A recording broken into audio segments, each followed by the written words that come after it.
If you're listening to this, the monitors already went silent. That line was transcribed from a body camera. It was never spoken again. This file contains a reconstructed narrative based on emergency service logs, medical telemetry records, and witness statements. The primary subject is an unidentified adult male. The incident occurred during a routine night medical call.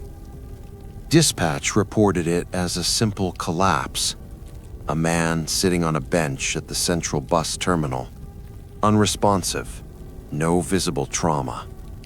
The phrase they used was possible cardiac arrest.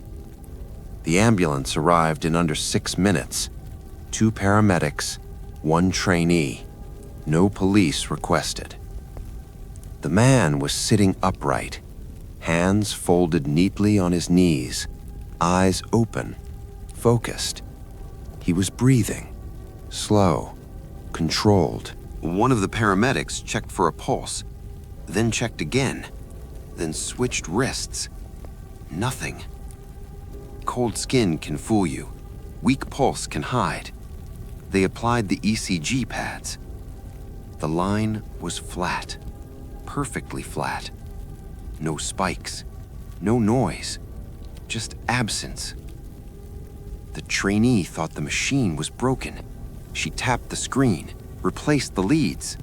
The line did not change. Tension rising. The man looked at them directly. His eyes were clear, alert, aware. Are we going somewhere? Dead patients do not ask questions. They tried to lay him down. He resisted, not with force, with weight. His body felt heavier than it should have, as if gravity favored him. The cardiac monitor began logging errors. Timestamps skipped. 1 second repeated 3 times. 03:17 a.m. All devices froze on that minute. They told him help was on the way. They told him to stay still. He smiled. It was not a human smile. It was polite, practiced. Can you still hear it? Hear what? The rhythm, he said. No one answered. They attempted CPR protocol. Hands pressed down. There was no resistance, no chest rise. It was like pressing on an empty container. The ECG line remained flat, but the man inhaled. Deep, steady, breathing without a heart. The trainee stepped back. She said she felt dizzy. She later described a sound, not audible, felt, like a vibration behind the ribs, a beat you don't hear. The man nodded. You can't hear it anymore, can you? All monitors powered down at once. The ambulance lights went dark. Radio stopped responding. For 11 seconds, nothing existed but breath. His breath. When the systems rebooted, the bench was empty. No blood. No disturbance. The man was gone. Only one thing remained. The ECG printout. The flat line was gone. In its place, a rhythm. Not a heartbeat. A countdown. Archival note. The paramedics were cleared of misconduct. All equipment passed inspection. The trainee resigned 3 days later. She reports difficulty sleeping. She says she can feel a second rhythm when she lies still. At 3:17 a.m. last night, a new emergency call was logged. Location: Central Bus Terminal. Complaint: a man sitting on a bench, breathing, no pulse. If this footage is still accessible, the exit has already been used. That sentence appeared as a system subtitle. No operator typed it. No system logged it. This document is a reconstructed narrative based on security logs, camera footage descriptions, and a written statement provided by a night security officer assigned to an office complex. The incident occurred during a routine overnight shift. No external intrusion was recorded. The building was empty by 10:43 p.m. All employees had exited. All floors were locked. Only emergency systems remained active. I preferred nights like that. No conversations, no questions. Just screens and silence. The fire exits were monitored but rarely used. Stairwells, concrete, metal doors with hydraulic closers. They were designed for one purpose: downward movement. At 1:12 a.m., door C17 registered as opened. No alarm triggered. No badge swipe recorded. Fire exits are not supposed to open silently. They resist. They complain. This one did neither. Camera C17 activated automatically. The stairwell appeared empty at first. Harsh lighting. Painted concrete walls.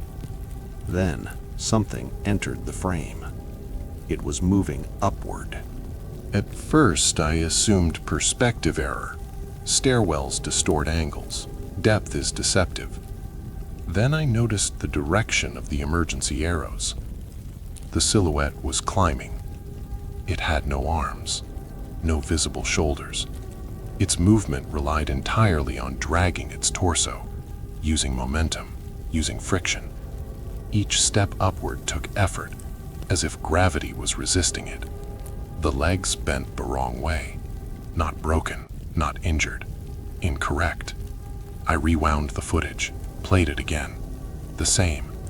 Always upward. I logged the anomaly. I marked it for supervisor review. Then the camera feed paused on its own. The timestamp froze. 01:12 a.m. The silhouette stopped moving. It did not turn. It adjusted. Its head rotated farther than anatomy allows. It was facing the camera. There was no face. Where the arms should have been, the shape was smooth, sealed, the feed cut. Every other camera remained active. I stood up. The stairwell was 5 floors below me. Then I heard something through the building, a dragging sound, concrete against concrete, above my head. That wasn't possible. Fire exits go down, unless something was using them incorrectly. I attempted to close the camera application. The system did not respond. Text appeared on the frozen screen. White letters, centered, deliberate, wrong direction. The dragging sound stopped outside the control room door. I did not open it. I watched the reflection in the dark monitor. Something moved behind me. When the morning shift arrived, they found the control room empty. My badge was still on the desk. The door was unlocked. All fire exit doors were inspected. No mechanical faults detected. Camera C17 was permanently disabled. Emergency signage in stairwell C was replaced. The arrows now point both up and down. If you are listening to this and trying to look for something in front of you, stop. That is how it notices you. This file contains compiled reports from multiple cities, different countries, different languages, same description. Witnesses insist nothing appears when they look straight ahead, nothing abnormal, nothing threatening. But the moment their gaze shifts slightly, something is there. Not fully seen, never centered, always just outside the point of focus. I thought it was a migraine at first, that fuzzy pressure behind the eyes, like the world wasn't rendering correctly. I would stare at the hallway, empty, normal. Then I'd look at the wall clock, and in the edge of my vision, someone was standing next to me. When I turned my head, nothing. No anomalies recorded, no silhouettes, no motion artifacts. Witness insists a figure stood beside them on the platform. Height unknown, features unknown, presence described as certain. They said it felt close, close enough to feel watched. Patients present identical symptoms: rapid degradation of peripheral vision, sharp central focus remains intact. Tests show no physical damage, no neurological lesions. As if the eye is learning to stop seeing something. It's patient. I know that sounds insane, but it never moves when I look straight at it. It waits for me to glance away, just a fraction, and then it's closer. Not walking, not shifting, just nearer. A recurring phrase appears across testimonies, regardless of language or culture. They don't like being whole. Witnesses report anxiety when attempting to focus directly, nausea, vertigo. Some claim intense pain when trying to force eye contact with empty space. Cameras do not register the phenomenon. Thermal imaging shows nothing. Motion sensors remain inactive. Not standing, not waiting. They were already here. Subjects who fully lose peripheral vision cease reporting sightings. However, all request their lights remain on at night because something still stands just out of view. The following segments were added 3 weeks after Case 411B was sealed. Access was granted due to pattern recurrence. New reports continued to arrive, even after public awareness campaigns were issued. Even after warnings were circulated internally, people were told not to test it, not to search, not to look sideways for too long. They did anyway. One patient requested blackout goggles, claimed direct vision caused panic. He said the center of his vision felt safe, too safe, like a blindfold that pretended to be clarity. When asked why he wanted to lose peripheral vision entirely, he answered without hesitation, "Because when I stop seeing them, they stop adjusting." The subject attempted to film themselves sleeping. Camera placed on dresser, wide-angle lens. Footage shows nothing unusual, no motion, no distortion. The audio contains repeated breathing, not matching the subject's rhythm.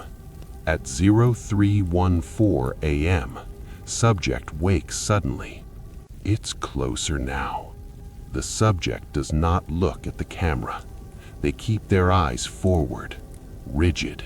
Peripheral vision in several subjects has collapsed entirely, not blurred, gone. Central vision remains functional, perfectly sharp. Patients report relief, followed by dread, because the feeling of presence does not fade. A correlation has been observed. Subjects who attempt to regain peripheral vision through therapy experience extreme psychological distress. Several screamed when blind spots began to return. They begged for the darkness back. I should not be adding this, but it is consistent. When I finished reviewing the footage, I noticed something. Not on the screen, beside it. I am writing this without moving my eyes, without checking, because I know what happens if I do. Observation protocol amended. Do not attempt full visual confirmation. They do not want to be seen all at once.